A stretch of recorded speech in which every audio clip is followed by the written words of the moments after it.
एक गांव में दो जुड़वा बहनें सीता और गीता रहती थी। उन दोनों बहनों के पास कुछ जादुई शक्तियां थी, कुछ ऐसी जादुई शक्तियां जिससे वो लोगों की मदद करती थी। एक दिन दोनों जुड़वा बहनें एक गांव में घूम रही थी कि तभी उन्हें रास्ते में एक बच्चे की रोने की आवाज सुनाई दी।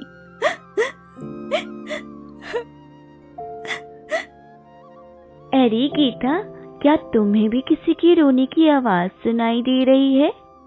हाँ सीता, सुनाई तो दे रही है, लेकिन ये आवाज आ कहाँ से रही है?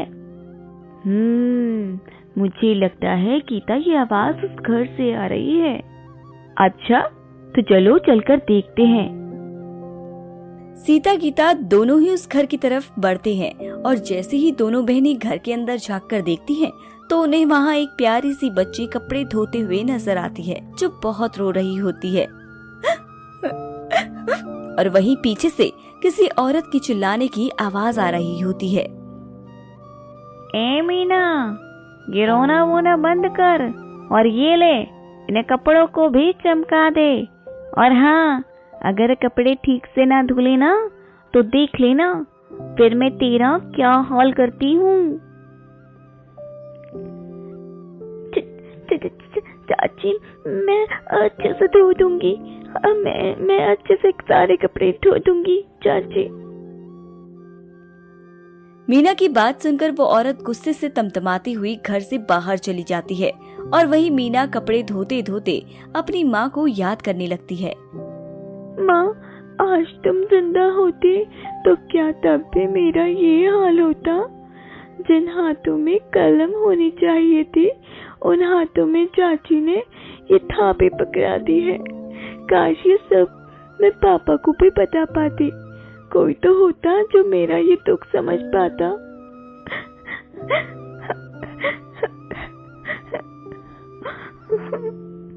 मीना को इस तरह से दर्द में देख सीता गीता से रहा नहीं जाता। गीता, वो बच्ची बहुत तकलीफ में है, हमें उसकी मदद करनी चाहिए। हाँ, क्यों नहीं, हमसे जो बन पड़ेगा हम वो सब करेंगे उस बच्ची के लिए। इतना कहते ही एक बहन जादुई शक्ति से चूहे का रूप ले लेती है और रसोई की तरफ दूध पीने चली जाती है। दूध पीते पीते दूध का बर्तन छट से गिर जाता है, जिसकी आवाज सुन मीना दौड़ते हुए किचन की तरफ आती है। अरे चूहे, रुक जा, चोरी मत कर। चोरी करना गलत बात होती है। मैं तुझे अलग से दूध दे देती हूँ। अगर मेरी चाची को पता चला कि चूहे ने दूध झूठा कर दिया है, तो वो बिना सोचे समझे मुझे पता नहीं क्या सजा देगी।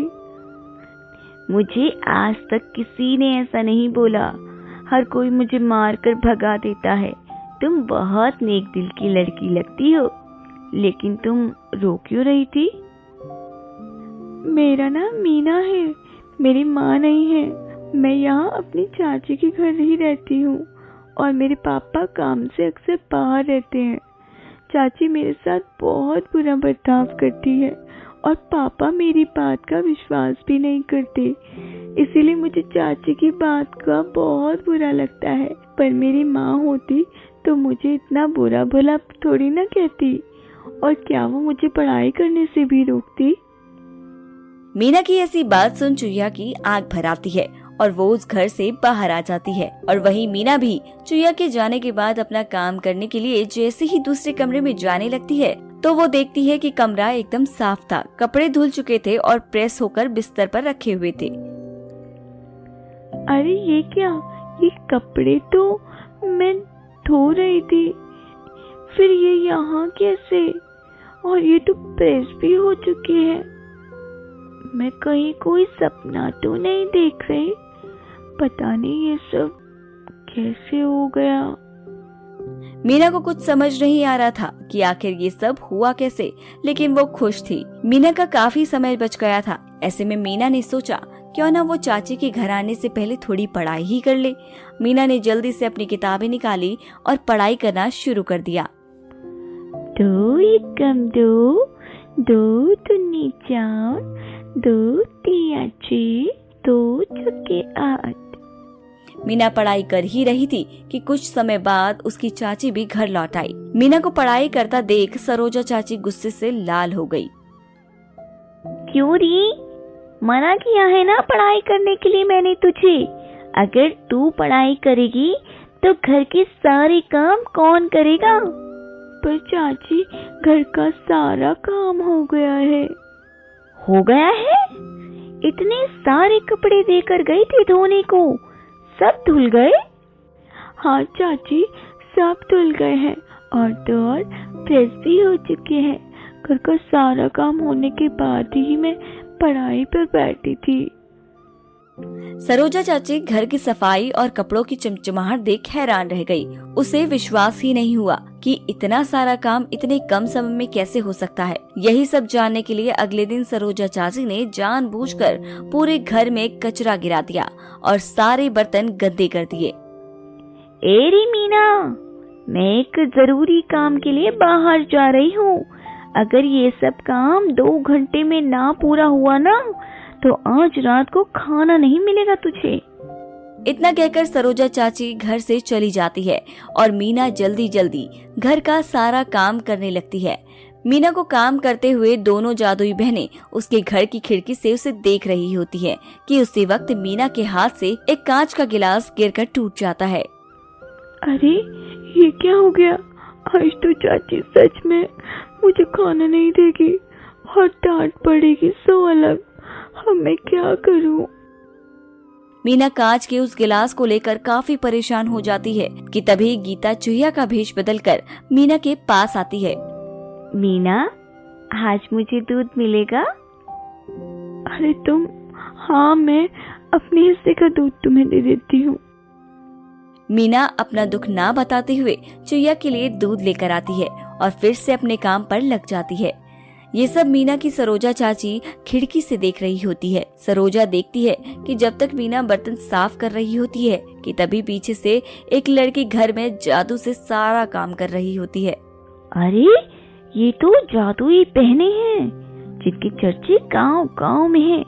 क्यों ना मैं इन्हें पकड़ लूं। सरोजा चाची जैसे ही उन्हें पकड़ने के लिए घर में आती है, उसे घर में कोई नजर नहीं आता और पूरा घर चमचमाता हुआ नजर आता है।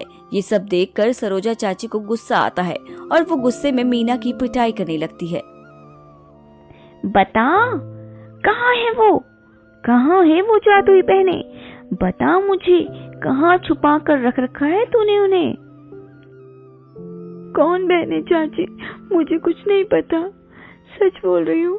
आप किसकी बात कर रहे हैं? सच में मुझे नहीं पता चाची। मैंने तो बस एक चूहिया को दूध पिलाया था। मीना कई बार अपनी चाची को समझाती है कि उसने किसी भी जादुई बहनों को नहीं देखा, लेकिन सरोजा चाची उसकी एक नहीं सुनती और मीना की खूब पिटाई करने लगती है। ठीक उसी वक्त मीना के पापा भी वहाँ आ जाते हैं। सरोजा, मैंने कभी नहीं सोचा था एक तुम मेरे पीछे से मेरी बच्ची के साथ इतना बुरा बर्ताव करती हो। वो तो शुक्र है उस बोलने वाले चूहे का जिसने मुझे ये सब बताया, और आज मैंने देख भी लिया कि तुम मीना के साथ कैसा बर्ताव करती हो। अरे नहीं भाई साहब, आपने जो देखा वैसा तो कुछ भी नहीं है। वो तो मीना मेरी बच्ची की तरह है। अब मुझे आपकी कोई बात नहीं सुननी। मैं अपनी बच्ची को अपने साथ ले जा रहा हूँ। चलो बेटा। इसके बाद मीना खुशी खुशी अपने पिता के साथ सीतागढ़ चली जाती है। वहीं पर मीना अपने आगे की पढ़ाई पूरी करती है और बड़े होकर वो एक टीचर बनती है जो गांव के बच्चों को मुफ्त में शिक्षा देने लगी। सीतापुर गांव में मुकेश नाम का एक दर्जी औरतों के कपड़े सिया करता था। मुकेश बड़ा ही ठरकी किस्म का आदमी था। वो अपनी दुकान में आने वाली हर औरत और लड़की का नाप लेने के बहाने उन्हें गलत तरह से छूता। लेकिन सीतापुर गांव में एक ही दर्जी की दुकान होने के कारण औरतें भी मुकेश की दुकान पर आने को मजबूर हो जाती। भैया जी, ये जरा सूट सियाना है। हाँ हाँ भाभी जी, आइए ना, सूट सीने ही तो बैठे हैं। ये है कपड़ा और ये है नाप वाला सूट। इसी नाप का सूट बना देना। अच्छा, पर ये तो भाभी जी पुराना लग रहा है। अब इतने महीने में कुछ तो साइज कम बड़ा छोटा हुआ ही होगा। अब आप इसी नाप का सूट सीना है तो ठीक है, लेकिन बाद में फिटिंग ऊपर नीचे हुई तो हमें ना कहना। अच्छा भैया तो ठीक है, ले लो नाप। कमली के इतना कहते ही मुकेश की आंखों में चमक आ जाती है और वो झट से इंच टेप निकालकर कमली का नाप लेने के लिए उसे अपनी दुकान के अंदर बुलाता है। हाँ भाभी जी आइए, तो फिर शुरू करते हैं। जरा सा सामने आइए भाभी जी। कमली मुकेश के पास आती है और उसे अपना नाप देने लगती है। ये हो गए बाजू। हाँ ठीक है ठीक है, जरा सामने आइए भाभी जी। अब कमर का भी नाप ले लें।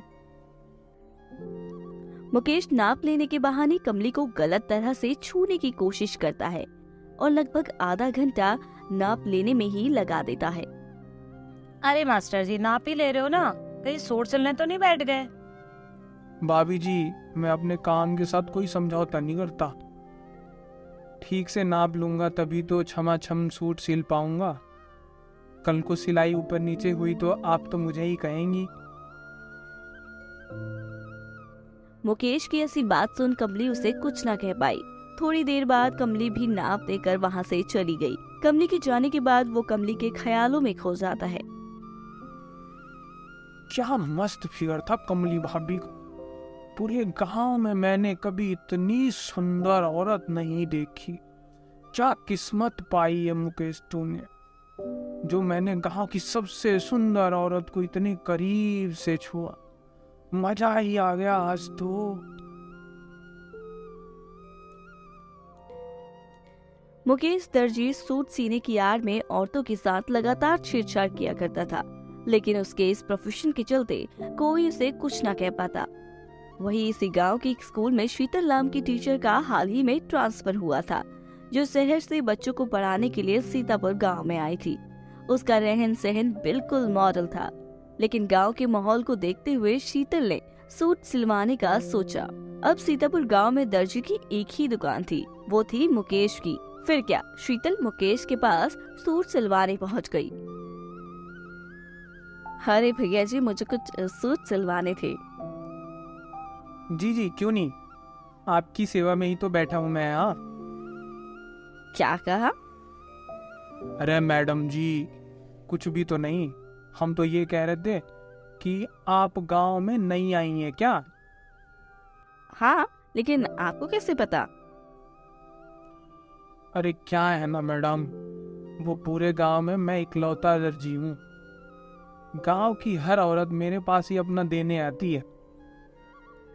क्या मतलब? सूट देने आती है मैडम जी, सूट, और मैं नाप लेता हूँ। अच्छा अच्छा ठीक है, अगर आपकी बातें खत्म हो गई हो तो आप नाप ले लीजिए। हाँ हाँ बिल्कुल। हमेशा की तरह इस बार भी मुकेश की आंखों में हैवानियत की वो चमक साफ दिख रही थी। उसने गले से इंच टेप उतारा और शीतल का नाप लेने के बहाने उसके शरीर को अजीब तरीके से छूने की कोशिश करता रहा। अरे भैया, क्या कर रहे हैं आप? मैडम नाप ले रहा हूँ, और क्या करूँगा। नाप ले रहे हो? आप जैसे लोगों को मैं बहुत अच्छे से जानती हूँ। ये सूट सीने की आड़ में ना, आप तक आपने कई औरतों को बनाया होगा अपना शिकार, लेकिन आप शायद भूल गए हैं, मैं शहरी हूँ, शहरी। 2 मिनट में आपको जेल भिजवा दूंगी, जेल। शीतल को भड़कता देख मुकेश सकफका जाता है और शीतल को दुकान से जाने को कहता है। अरे अरे मैडम, कुछ भी कहे जा रही हैं। आपको नहीं सिलवाना सूट तो ले जाइए इन्हें। हाँ हाँ, ले जा रही हूँ। आप जैसे ठर की दर्जी से सूट सियाने से अच्छा है मैं इन कपड़ों में ही रहूं। इतना कहते ही शीतल वहाँ से चली जाती है, लेकिन कहते हैं ना, कुत्ते की दुम सीधी कहाँ होती है भला। ऐसा ही हाल था मुकेश का। इन मैडम ने तो पूरा मूड ही खराब कर दिया। वैसे मानना पड़ेगा, भला की खूबसूरत थी ये मैडम। ऊपर से नीचे तक कयामत ढा रही थी, और गुस्सा, हाय हाय हाय, एकदम तीखी मिर्च।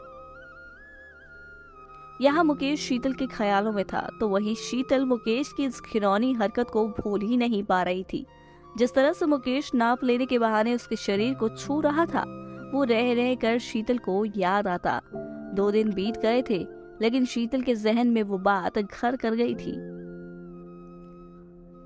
कितनी अजीब बात है, 2 दिन पहले उस दर्जी ने मेरे साथ ऐसी घिनौनी हरकत की और मैं कुछ भी नहीं कर पाई। शीतल मुकेश की इस हरकत के लिए अपने आप को कोसने लगी और अपने माता पिता को याद करने लगी कि तभी उसे अपने पिता की एक बड़ी प्यारी सी बात याद आई कि जब तक तुम अपने लिए मजबूत कदम नहीं उठाओगे तब तक किसी भी चीज में कोई बदलाव नहीं आएगा।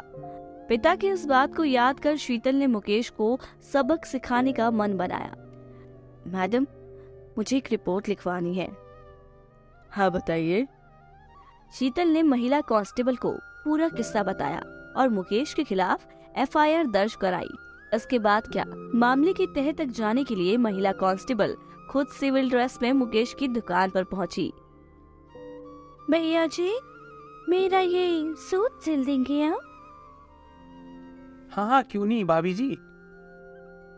अच्छा तो भैया ये सूट का नाप है, इसी के हिसाब के सिल देना।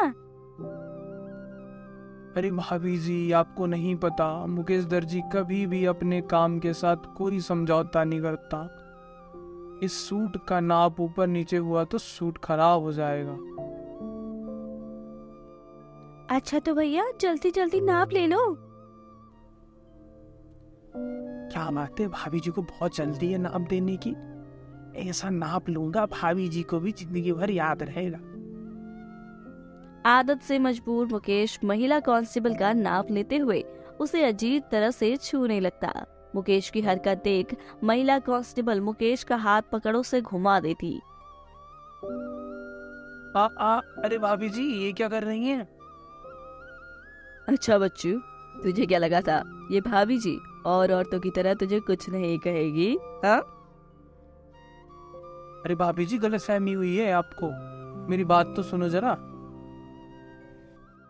महिला कांस्टेबल मुकेश की एक नहीं सुनती और मुकेश को पुलिस स्टेशन ले आती, जहां शीतल पहले से ही मौजूद थी। मुकेश पहले से ही काफी डरा हुआ था, लेकिन शीतल को पुलिस स्टेशन में देख मुकेश के पसीने छूट जाते हैं।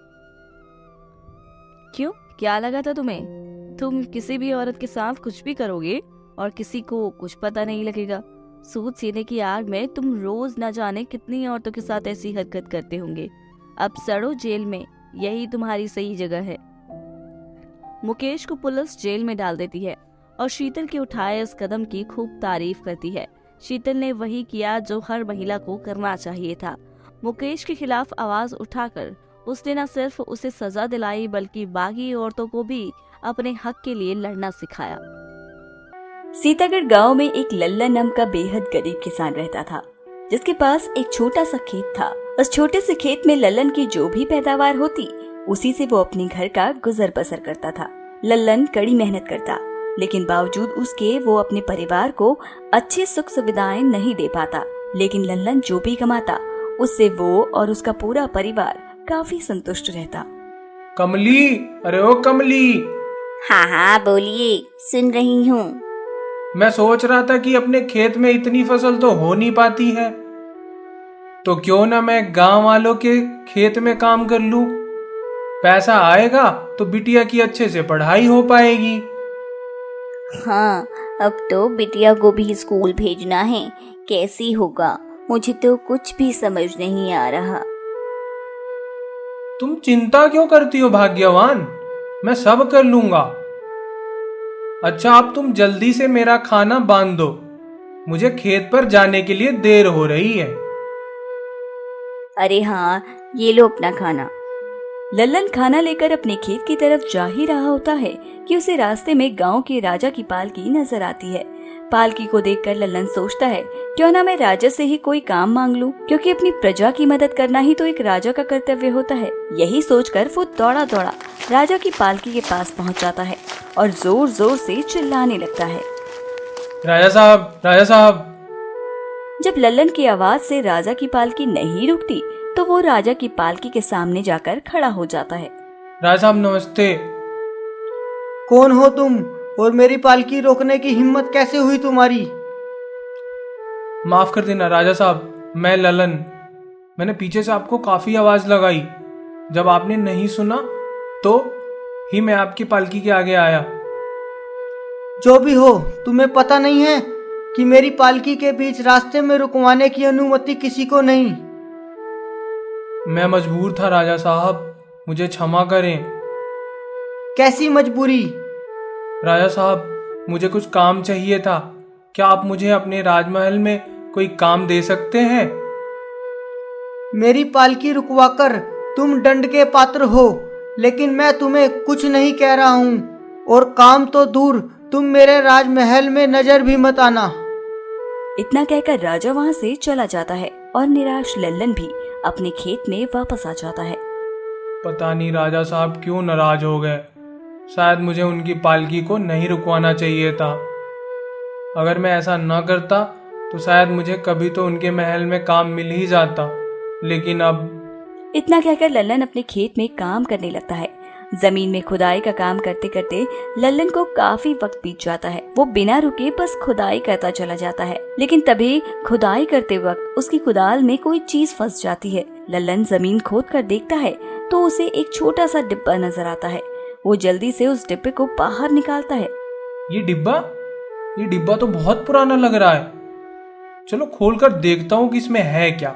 लल्लन जैसे ही वो डब्बा खोलकर देखता है तो उसे उसमें एक चश्मा नजर आता है। ये क्या? मुझे तो लगा था कि किस्मत चमक गई है मेरी, लेकिन ये चश्मा, मैं क्या ही करूंगा इस चश्मे का। इतना कहकर लल्लन उस चश्मे को पास के ही एक पेड़ के पास फेंक देता है और फिर से अपने खेतों के काम पर जुट जाता है। थोड़ी ही देर बाद जब काम कर लल्लन घर जाने लगता है तो वो पेड़ के नीचे से उस चश्मे को भी उठा लेता है। ये चश्मा कुछ ना सही, लेकिन धूप से तो बचा ही सकता है। इसे रख ही लेता हूँ। लल्लन इतना कहकर वो चश्मा लेकर घर जाने लगता है कि तभी उसे रास्ते में एक भिखारी दिखाई देता है। लेकिन जैसे ही वो उस चश्मे से भिखारी को देखता है तो उसे नजर आता है कि एक गाड़ी के नीचे आकर उस भिखारी की मौत हो जाती है। इतना देखकर लल्लन अपनी आंखों से उस चश्मे को फट से हटा देता है। ये क्या था? एक बार फिर से लगाकर देखता हूँ। लल्लन एक बार फिर से उस चश्मे को लगाता है और फिर से उसे वहाँ भिखारी मरा हुआ नजर आता है। अब लल्लन भागते हुए भिखारी के पास जाता है और उसे सड़क से दूर बैठने को कहता है, लेकिन वो भिखारी उसकी एक नहीं सुनता। लल्लन बिना कुछ कहे अब वहाँ से जाने ही लगता है कि तभी एक गाड़ी आकर उस भिखारी को टक्कर मार देती है। यही तो देखा था मैंने इस चश्मे में। मतलब ये कोई साधारण चश्मा नहीं। अब मैं क्या करूं? मुझे फौरन घर जाना चाहिए। लल्लन जल्दी जल्दी घर आता है और सारा किस्सा अपनी पत्नी कमली को बताता है। कमली लल्लन की सारी बात सुनकर बड़ी आश्चर्य में पड़ जाती है और लल्लन को सुझाव देती है। ए जी, हमें लगता है कि अब तुम्हें लोगों का भविष्य देखकर उन्हें बताना चाहिए। इससे लोगों की मदद भी हो जाएगी और हमारी आमदनी भी। हाँ, ये तो तुम ठीक कह रही हो। कल से ही ये काम शुरू कर देता हूँ। अगली सुबह लल्लन खेत में ना जाकर सीधे गांव के चौक पर बैठ जाता है और लोगों की भविष्यवाणी करता है। सटीक भविष्यवाणी होने के चलते लोगों का विश्वास लल्लन पर काफी बढ़ जाता है। अब वो लोगों की भविष्यवाणी करके बहुत धनवान बन जाता है। लल्लन की समृद्धि की बात उस गांव के राजा के पास पहुंच जाती है। राजा साहब, गांव में एक लल्लन नाम का गरीब किसान है। याद है आपको, जिसने आपकी पालकी रोकी थी? अच्छा, वो गरीब किसान। हाँ वही, लेकिन अब वो गरीब ना रहा। पूरे गांव का भविष्य बताकर दिन पर दिन अमीर होता जा रहा है, और सुना है कि एकदम सटीक भविष्यवाणी करता है वो। अच्छा, ये कैसे हो सकता है? ये बात कुछ हजम नहीं हो रही। एक काम करो, ये पूरा माजरा क्या है पता लगाओ इसका। राजा ने लल्लन का भेद जानने के लिए अपने कुछ लोग उसके घर भेज दिए। वहां पहुंचकर लल्लन के जादुई चश्मे का राज उन्हें पता लग जाता है, जिसकी खबर वो राजमहल में आकर राजा को भी देते हैं। जादुई चश्मे के बारे में जानकर उसके मन में लालच आ जाता है और वो सोचने लगता है कि वो लल्लन से वो जादुई चश्मा छीन लेगा। इसीलिए राजा लल्लन को अपने राजमहल में बुलाता है। आओ लल्लन आओ, कैसे हो तुम? राजा साहब, मैं आपको याद हूँ। तुम्हें कैसे भूल सकता हूँ मैं? वैसे आजकल पूरे गांव में बस तुम्हारे ही किस्से हैं। जरा हमें भी हमारा भविष्य बता दो। क्यों नहीं राजा साहब। राजा का भविष्य देखने के लिए लल्लन जैसे ही अपनी आंखों पर वो जादुई चश्मा लगाता है तो वो देखता है कि कुछ ही देर बाद राजा की मृत्यु होने वाली है। लल्लन ये देखकर काफी डर जाता है और डरते डरते राजा से कहता है, राजा साहब, आप इस सिंहासन को छोड़ दें। क्योंकि यहाँ कुछ देर बाद आपकी मृत्यु हो सकती है।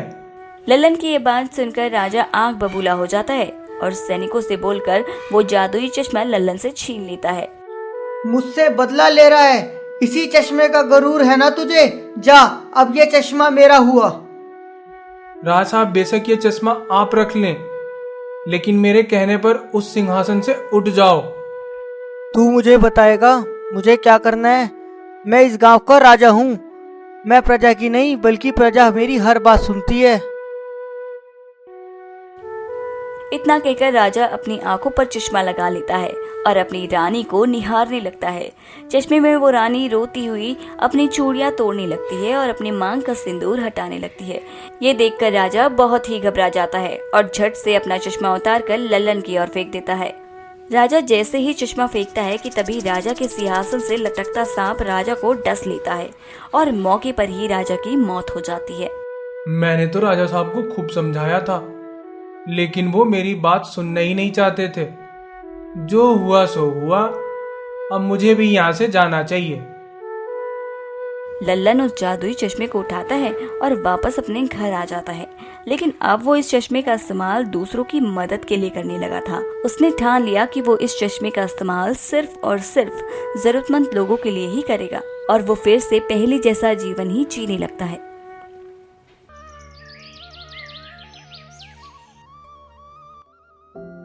अरे अनीता, मैं खेती करके आ गया हूँ, तुम जल्दी से मेरा खाना ला दो। ठीक है, अभी लगा देती हूँ। रमेश और उसकी पत्नी अनीता रोज इसी तरह से साथ में खाना खाती। रमेश खेती बाड़ी करता और अनीता घर को संभालती। दोनों के दिन बस गुजर ही रहे थे, लेकिन एक रात रमेश के घर के बाहर एक गाय जोर जोर से चिल्ला रही थी, मानो भूख से तिलमिला रही हो। गाय की आवाज सुनकर अनीता की नींद खुल जाती है। अरे ये इतनी रात को गाय की आवाज कहाँ से आ रही है?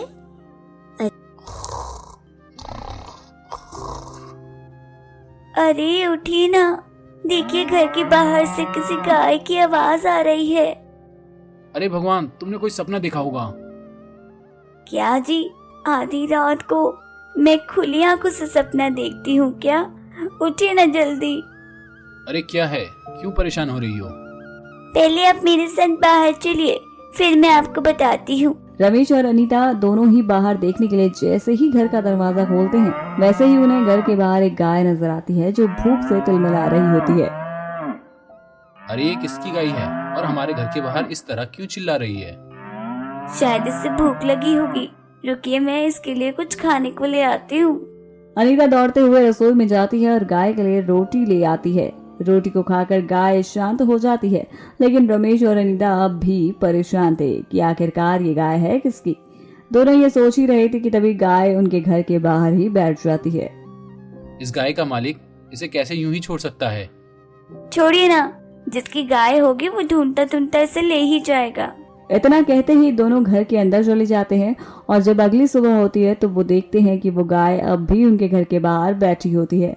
ऐसे करते करते काफी दिन बीत जाते हैं। अब अनीता घर के बाहर बैठी गाय को खाना खिलाना, उसकी देखरेख करने लगती है। अब गाय दूध देने वाली होती है तो रमेश ने सोचा क्यों ना इस गाय का दूध बेचकर अपनी गरीबी दूर कर ली जाए। और फिर रमेश ने एक बाल्टी दी और गाय का दूध निकालना शुरू किया। पहले एक बाल्टी, फिर 2 और फिर 3। दूध निकालते निकालते रमेश 3 बाल्टी भर लेता है। रमेश को यकीन नहीं होता कि ये गाय इतनी प्रचुर मात्रा में दूध देगी। रमेश खुशी के मारे झूमने लगता है। अरे अरे क्या बात है, बहुत खुश लग रहे हैं आप। अरे भाग्यवान, अब हमारा भाग्य बदलने वाला है। अच्छा, वो कैसे? कोई खजाना वजाना हाथ लगा है क्या आपके? खजाना? हाँ, ये देखो, खजाना तो हमारे घर के बाहर ही था, बस हमने पहचानने में देरी कर दी। रमेश और अनीता बहुत खुश होते हैं और उन्हें विश्वास हो जाता है कि अब उनका भाग्य बदलने वाला है। रमेश रोज गाय का दूध निकालता और उसमें से कुछ दूध अपने लिए रख लेता और कुछ बाजार में बेच आता। दूध से अच्छी खासी आमदनी भी होने लगी, लेकिन ऐसा करते करते रमेश के मन में एक दिन ज्यादा पैसा कमाने का लालच आ गया। रमेश लालच के चलते अब सारा का सारा दूध बाजार में बेचने की सोचता है। अनीता, आज सारा दूध बाजार के लिए रख देना, सारा दूध बिक जाएगा तो पैसे अच्छे आएगा। देखिए, सारा दूध बेचना बुद्धिमानी नहीं होगी, इसलिए कुछ दूध हम अपने लिए रख लेते हैं ना। मैंने कह दिया ना कि सारा दूध बाजार में बेचना है। रमेश ने अनीता की सलाह नहीं मानी और सारा दूध बाजार में बेचना शुरू कर दिया। धीरे धीरे रमेश और भी ज्यादा धनवान होता चला गया, लेकिन एक दिन अचानक गाय ने दूध देना बंद कर दिया। अरे आज ये गाय दूध क्यों नहीं दे रही? अनीता, ओ अनीता, जी क्या हुआ? देखो तो जरा, आज गाय पता नहीं क्यों दूध नहीं दे रही है। मैंने तो आपको पहले ही कहा था कि सारा दूध बेचना बुद्धिमानी नहीं होगी। हाँ, मैं कितना मूर्ख था, मैंने कभी ऐसा सोचा ही नहीं। रमेश को अपनी मूर्खता का एहसास होता है और वो अपनी पत्नी से मदद मांगता है। अनीता रमेश को सलाह देती है कि वो गाय को आराम करने दे और उसकी अच्छे से देखभाल करे। रमेश अब हर रोज गाय का खूब अच्छे से ध्यान रखता, उसके खाने से लेकर उसकी हर जरूरत का ख्याल रखता। कुछ दिन ऐसे ही निकल गए और फिर एक बार फिर से गाय ने दूध देना शुरू कर दिया, पर इस बार रमेश ने बुद्धिमानी दिखाते हुए कुछ दूध अपने लिए बचा लिया ताकि मुसीबत के समय में उसे परेशानी का सामना ना करना पड़े।